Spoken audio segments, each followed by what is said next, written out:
They mocked me at my girlfriend's family party until the big shot turned out to be my assistant.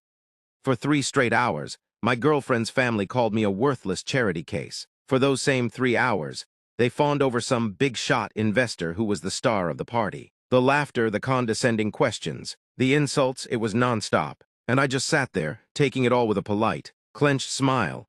But that all came to a dead stop, the kind of quiet that's like a switch being flipped, plunging the entire party into a vacuum. The second that big shot froze, walked right past my girlfriend's father, looked me dead in the eye, and stammered, "Sir, what are you doing here?" If you want to understand the glorious chaos that one sentence unleashed, and see the looks on their faces when they realized the God they were praying to was just an employee of the man they were mocking. We have to go back a few weeks. My relationship with Clara is the most grounding thing in my life. It's easy, it's real, and it's built on late-night talks, stupid jokes, and a shared love for terrible sci-fi movies. It has absolutely nothing to do with money, which is exactly how I like it. See, I run a tech company I built from the ground up. You could say I practice stealth wealth, which is a bit like being a superhero with a secret identity. I prefer people to see the Clark Kent, not the guy in the cape. I drive a reliable but boring sedan, live in a nice but not flashy apartment, and my closet is mostly jeans and t-shirts. If a relationship is built on a bank account, it's like a house built on sand. The first tide of trouble will wash it all away. Clara knew I was a CEO, sure, but she didn't know the scale of it. She loved me for my awful puns, not my company's market cap. And I loved her for seeing *me**.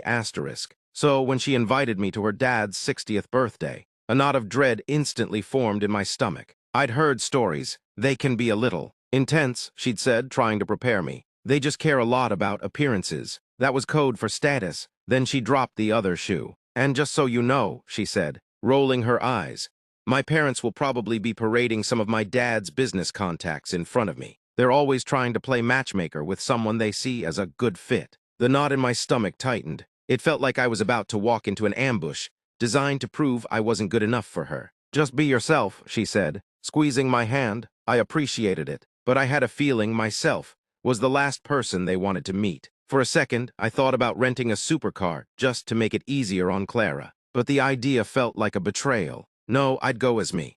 But I had no idea that walking in as me was the equivalent of bringing a knife to a gunfight. We pulled up to a house that wasn't a home. It was a statement, a sprawling modern mansion with massive glass walls and a driveway packed with luxury German cars. As we got out of my perfectly fine, but obviously out-of-place Honda Civic, I saw Clara's father, Richard, watching from the door. His eyes flicked to my car, and I saw the tiniest curl of his lip. The judgment had started before I'd even said a word. Richard wore his wealth like a uniform. His wife, Susan, was covered in jewelry and offered me a cheek to kiss that felt as cold as her diamonds. Clara's older brother, Kyle, a junior banker with his dad's arrogance and none of his success, just looked me up and down and gave me a limp, dismissive handshake. After the frosty hellos, Richard got right to it. He waved his scotch at me and asked, "So what is it you do, son?" I gave him my usual low-key answer. "I work in tech. I run my own company." Richard barked out a laugh.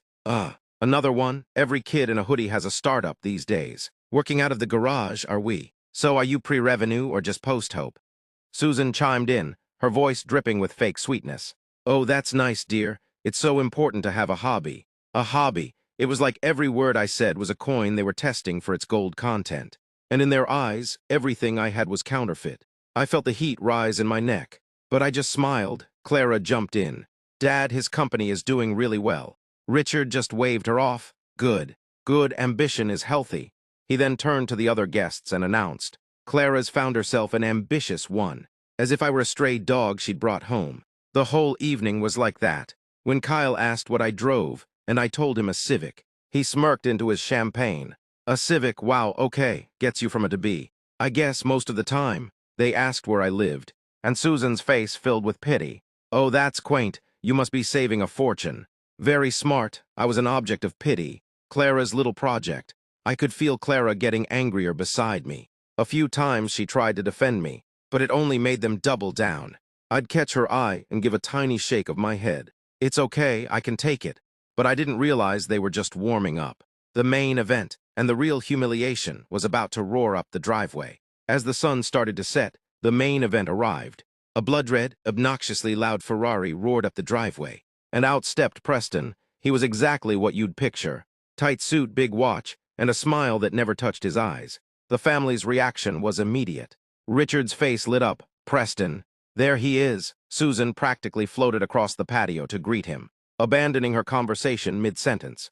They swarmed him, pulling him into their circle and leaving me and Clara standing awkwardly on the periphery. Richard clapped Preston on the back. "Clara, dear, come say hello to Preston. We've been telling him so much about you."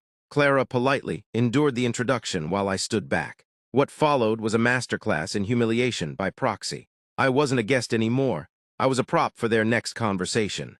"So, Preston," Richard began, gesturing vaguely in my direction, "what's the biggest mistake these little startup guys make?" Preston puffed his chest out, not even glancing my way. He was holding court. "Simple. They think passion is a business plan. They lack a ruthless focus on the bottom line. It's an amateur's game." He delivered the line like a king, explaining why peasants just don't understand how to run a kingdom. Kyle, the suckup, nodded furiously and called over to me. "See, Mark, take notes. This is a free masterclass." Susan turned to Clara. "Dear, isn't it wonderful to hear from someone who's really made it? It gives one perspective." The subtext was a sledgehammer. This is the kind of man you should be with, not that charity case.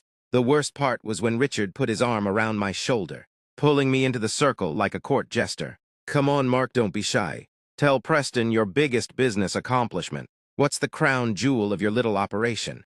All eyes were on me. I just smiled. "We've had a few good quarters. I'd rather not get into the details at a party." Richard roared with laughter. "A few good quarters. I love it. What did you finally sell an app for $100? The circle of guests chuckled. I looked at Clara. Her face was pale, her eyes glistening with angry tears. This had gone far enough, and I was about to end it, but not in the way anyone, least of all Preston, could ever have predicted. They had me completely cornered. In their minds, I was a joke, the living embodiment of failed ambition. And Preston, the man they wanted for their daughter, was the king they all admired. But what they didn't know was that the king was about to bend the knee in front of his entire court. Before I tell you about the moment that shattered their reality, do me a favor and hit that subscribe button. You are not going to want to miss the fallout from this. Preston was in his element, a drink in one hand, gesturing wildly with the other, as he told some story about a hostile takeover. He was basking in the adoration of Richard and Susan. He laughed loudly at something Richard said, turned to put his empty glass on a passing tray, and then he saw me. He froze mid-laugh. The arrogant smile vanished. His face went pale, and his posture changed in a split second.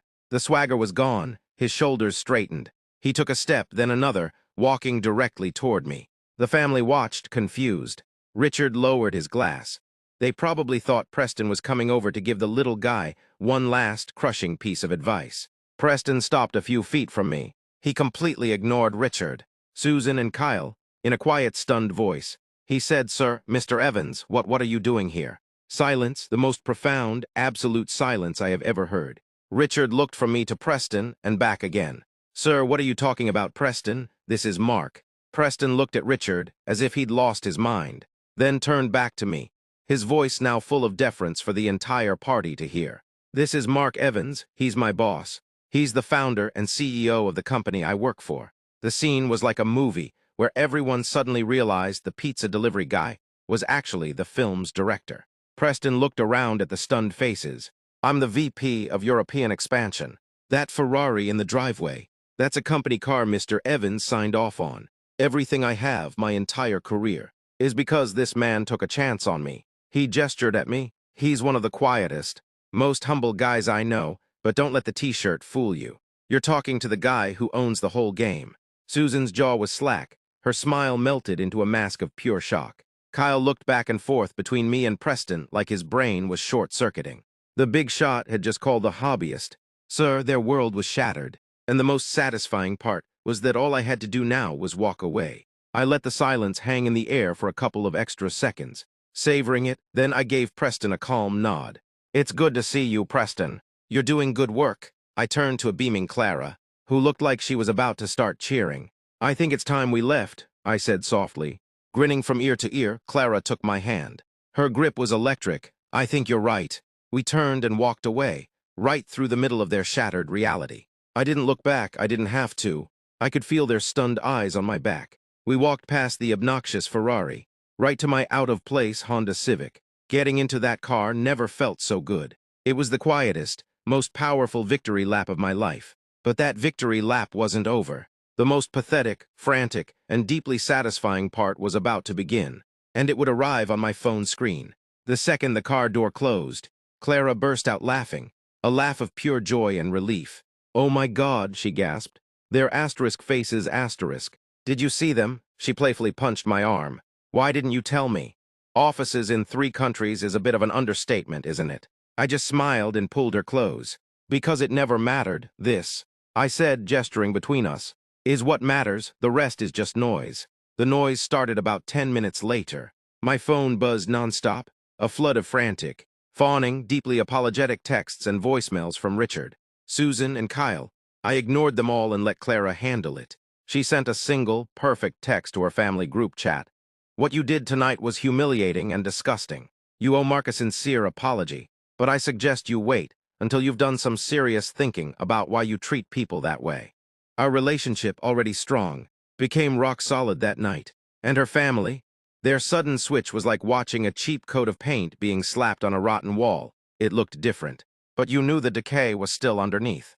Richard now calls me for pointers on the market. Kyle has sheepishly asked if my company has any openings. Susan won't stop inviting us to dinner, promising to cook my favorite meal, which she keeps asking Clara to name. They don't respect asterisk me asterisk. They respect the man who gives Preston his orders. I didn't go to that party looking for revenge, but the universe delivered it anyway, and their forced smiles are a constant, satisfying reminder that they judged a book by a cover they invented, and they will never, ever forget how spectacularly wrong they were. So that's the story. What do you think? Was it the perfect, quiet revenge? What would you have done? Let me know in the comments below.